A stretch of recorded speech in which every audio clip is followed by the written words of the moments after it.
the idea really came out of our relationship and the way we were interacting with each other more than anything else. So I definitely suggest to meet with smart people earlier rather than later, including investor types, instead of feeling like you need everything fully perfected and polished. So what if somebody says, I don't like it? Go from idea to something that actually works and that you can touch has by far been the most rewarding thing. It's so satisfying.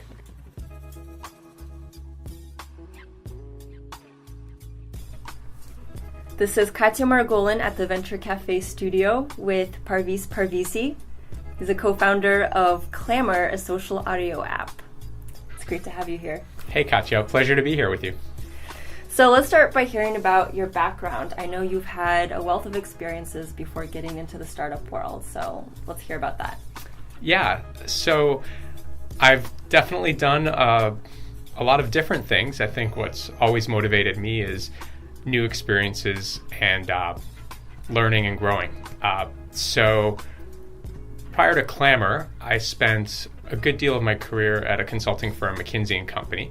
I was part of the tech media telecom practice. So most of my clients there were media companies, as well as telcos and some hardware manufacturers that were interested in new digital growth opportunities and strategies.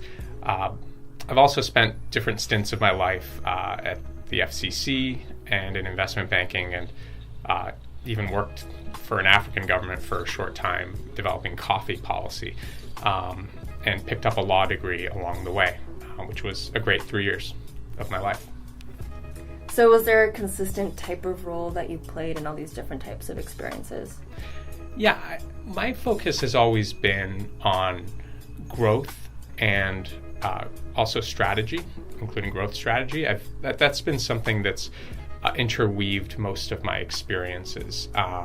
Even for something that's as far afield as working for an African government, it was really the work that I was doing was writing some laws that would change export policy. They had a socialist history, and really the set of laws that I was working on was to enable free market or private market contracts for sale of coffee. So it was really around change and innovation, and that tended to be my focus at McKinsey as well. So how did you manage to move around between so many different spheres? Good question.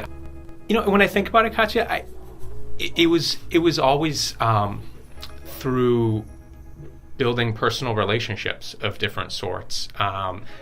And then often folks I knew would advise me or help me jump from one thing to another. And it felt very natural when it was happening. I guess when I look outside in, things look different. But it was really around these sort of folks in my life who I'd met who would say, hey, you have an interest in this area. What about applying it to this different spot? Or here's a way to kind of further an interest of yours. So yeah, if I had to sum it up, I think it was more about mentors and people in my life helping me make these jumps from one place to another to further my own growth. Yeah, so it sounds like you've had this background in innovation, change, a lot of things happen for you through relationships. Sounds like the perfect setup to get into entrepreneurship.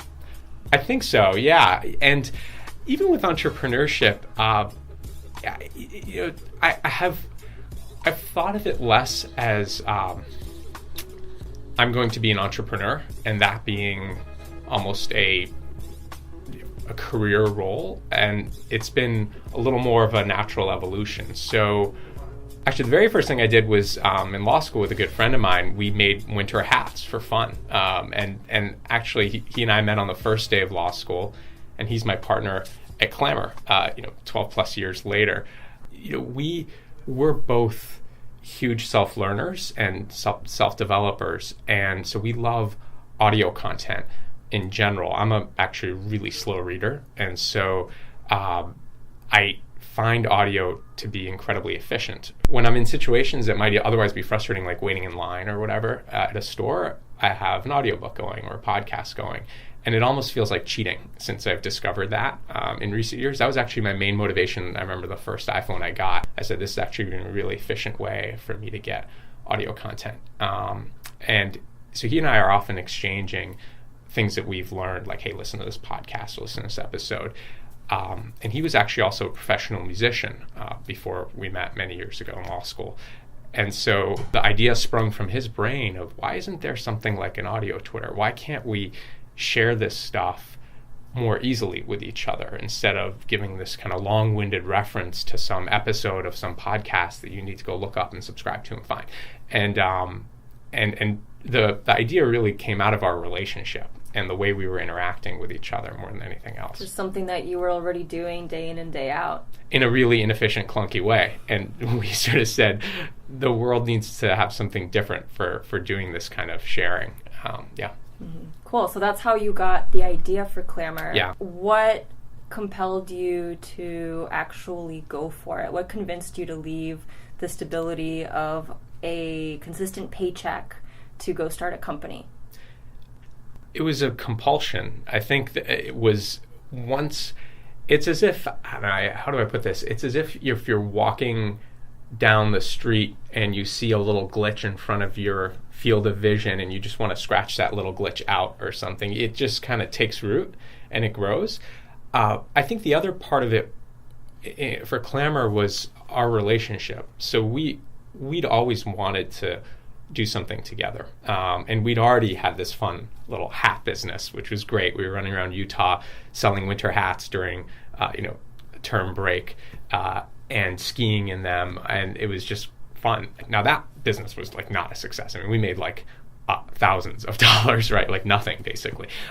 But it was actually incredibly educational for us about kind of unbundling an organization and accessing supply chains that are cheaper abroad and working in creative ways as a bit of a virtual organization when you're getting started. And that's actually been helpful for us, actually, even to today in thinking about Clammr and getting folks like, for some of the baseline content, voice actors, for example. It's a community-based thing, Clammr, where people are posting things. We wanted some baseline content, and voice actors are incredibly expensive professionally, but you can be creative about accessing supply chains of them that can work much more cheaply, and where it's still fair to them. That was an interesting life lesson from the world of making papahas, definitely. So basically you just had this itch to do this company with this good friend, mm-hmm. and you just had to go for it.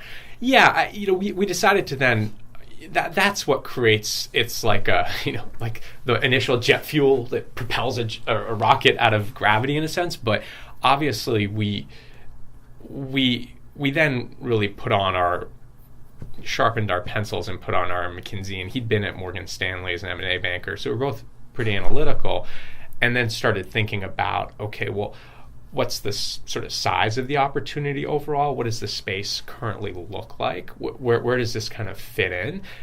That type of thinking, but also really validating it, right? So what communities would really use this? While we love it and it's great for us, what's the scalable way to get versions of us to engage in this? And are there other folks who are not like us who would use this in a different way where they would still find this incredibly interesting?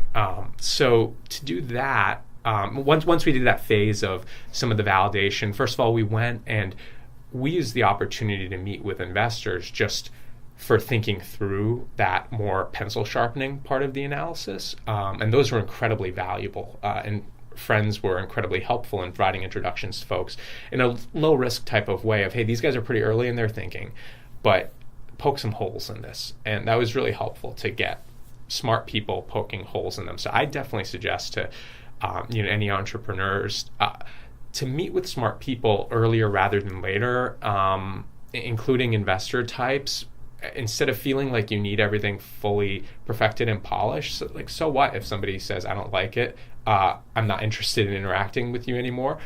By the way, we got virtually none of those. There are very few people who are going to say, I never want to talk to you again. They'll say, this has X, Y, Z huge challenges. Go think about these. That's great to get. There's not a lot of downside really to interacting with people. And then that second part of really validating it, we decided to just go native a bit. So we embedded in the Berklee College of Music that was one community that we felt musicians could find a bite-sized audio platform really interesting for what they're doing in terms of collaborative creation, promoting themselves as independents, and also just they're more audio oriented for more of that spoken thing that really motivated David and I early on. So they've got this amazing program with an amazing director called the Institute for Creative Entrepreneurship, ICE, and his name's Panos Panay. And Panos himself is a Berkeley grad who built a really cool company called Sonic Bids that acts as a marketplace, kind of like an eBay, linking independent musicians and promoters to get on shows. And he's now taken he sold that company to Billboard, the company that owns Billboard, the PE shop that owns Billboard, and started ICE at Berkeley. He's actually an amazing resource for that community, and it's pretty new, that program. And so we embedded in there, and he was teaching a class, and we were a startup that was part of that class, and we got assigned 4 students to work with us. And that was a great way to get validation and feedback from that community. We've also wanted to test with a couple of others. So that one we went native with. Podcasters are another one, and people who love podcasts. We're still trying to actually get native into that community. That's actually how you and I met, Katya. Just going and attending podcast events. WGBH put on has this great monthly talks series, and the recent one was on the explosion of podcasts. And after that meeting, I met 4 different podcasters, just conversations and building relationships. So that's another one. And third one has been a harder community for us to tap in terms of an express community, but are kind of news junkie and information junkie types. So we've more for that put up postings and things like that online, but we then decided to be pretty structured about how we got insights. So we cultivated a community of listeners who were more of this kind of information junkie type people, a little bit more like us, and built up a set of them who fill out daily and weekly surveys for us, where we have a stock set of questions and some modified ones to start just getting some insight and feedback from them. That's a community that I need to be a lot more creative about thinking about how to access them, because they don't obviously gather. There's no news junkie meetup as far as I can tell, or I haven't been able to. TED Talk aficionados. Yeah, that kind of person. So maybe I should just trawl but that's the second way broadly step that we've taken after the initial motivation. So thing 1 was to sharpen our pencils and talk to other people about the business case in a sense. And then thing 2 is to go native with users and understand how they're reacting. And really also creators. We're managing a bit of a 2-sided market here.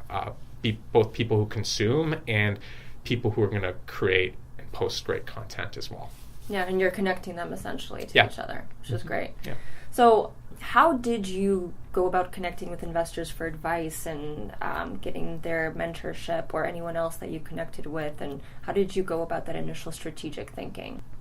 We really started off asking close-in friends and people we'd worked with in the past who either found it interesting or just found us interesting, and said, here's what we're doing. Who are 2 to 3 smart people we should talk to? And that's, we then just went out in circles. And I tend to as one of my last questions in any conversation, I tend to like to ask, who else should I talk to? And that's, even if it's somebody I just met, I'm just interacting with, they typically will have some great ideas. And even if they don't know, it's less about provide me an introduction and more about just expand my frame of reference and thinking. So they may say, I have no clue who this person is, but I have no clue how to contact them, but you should find a way to meet this person. And then after that, it's, go hop on LinkedIn, Twitter, or whatever, stalk them, and then figure out a way to have a conversation. Yeah, that's good advice. Yeah.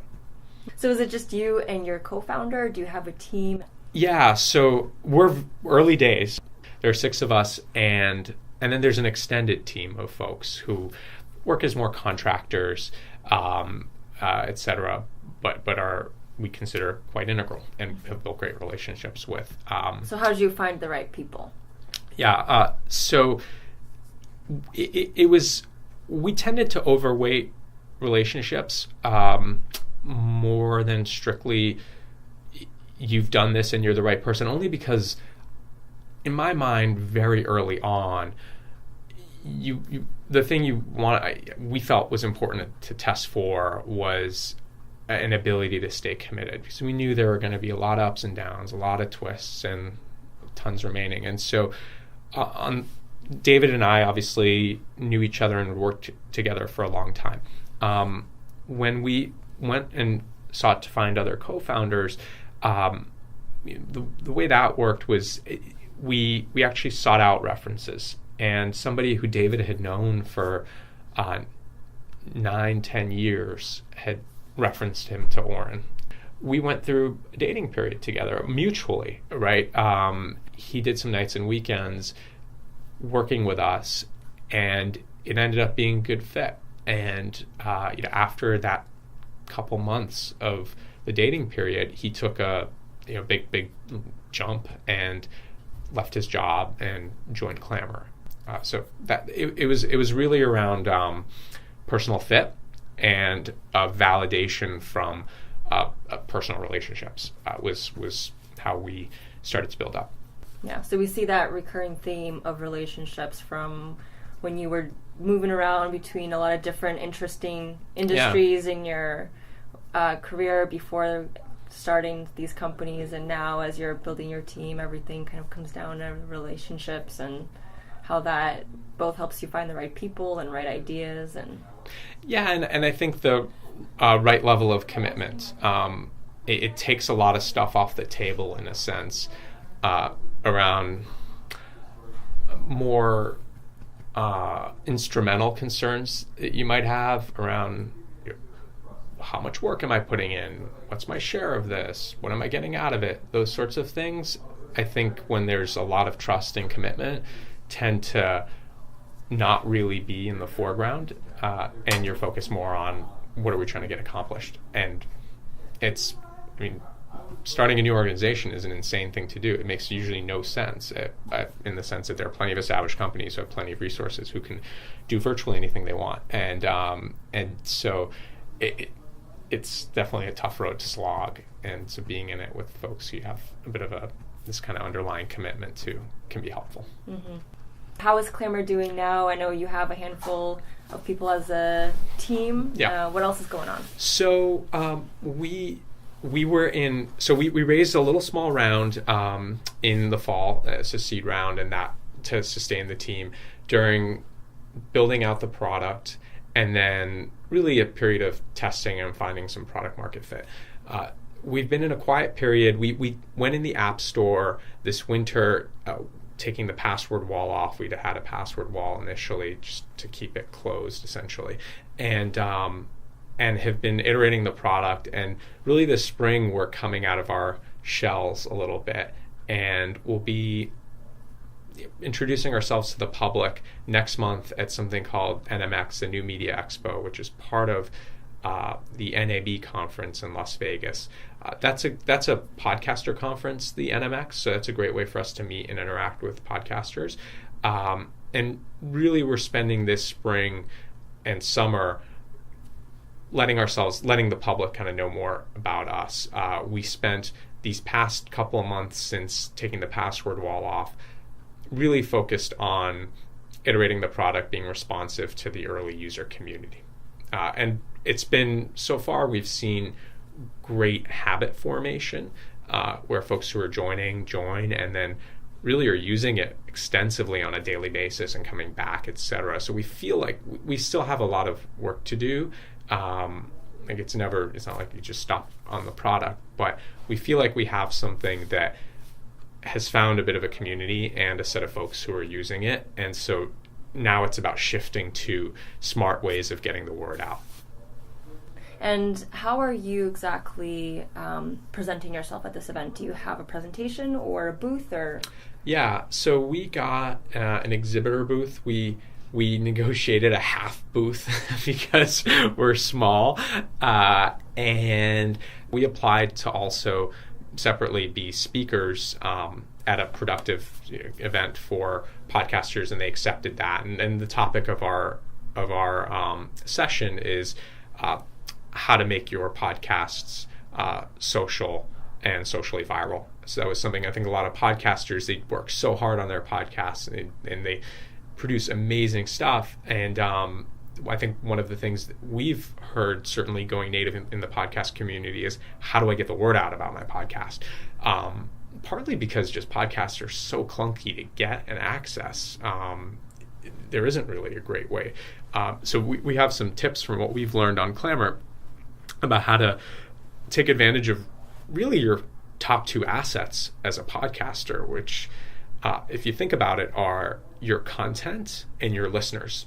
And so why not combine those two to actually promote and get the word out about your content? Turn your listeners into your evangelists by empowering them to take their favorite parts of your content and start sharing that.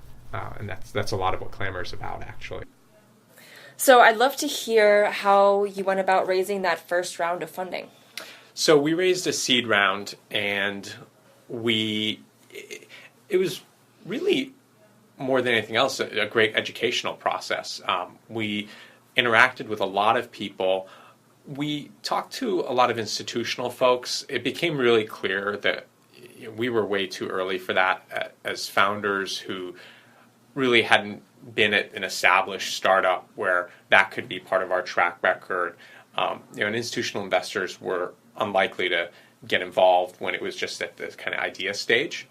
So we ended up raising the funds that we did through folks who were just making angel investments and making a bet on the team and on the opportunity.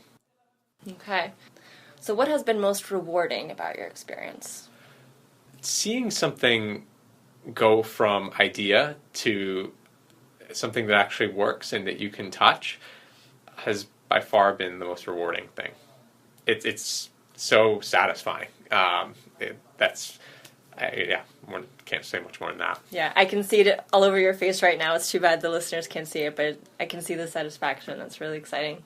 What about challenges? What has been most challenging in the process? I think the biggest challenge is what I partly referenced with what's been most rewarding, in that you have an idea in your mind, you have a vision of what it is, and of course that changes as you go along. But knowing what you think should be there, and then the kind of process and the time that it takes, I think just needing to be patient and move forward in kind of incrementally building something. That's just a bit of a challenge from, I think for me, that's more of a personality thing of just being a little bit on the impatient side. It's probably the biggest, it's the hardest thing or the most challenging thing.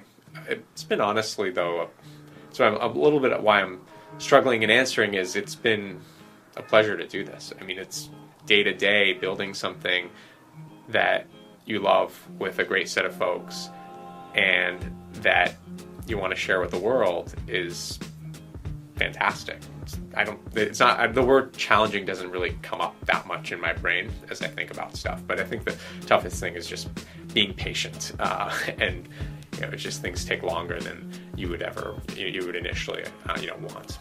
Great. Well, it's been great talking to you, Parviz. Thank you for coming down here.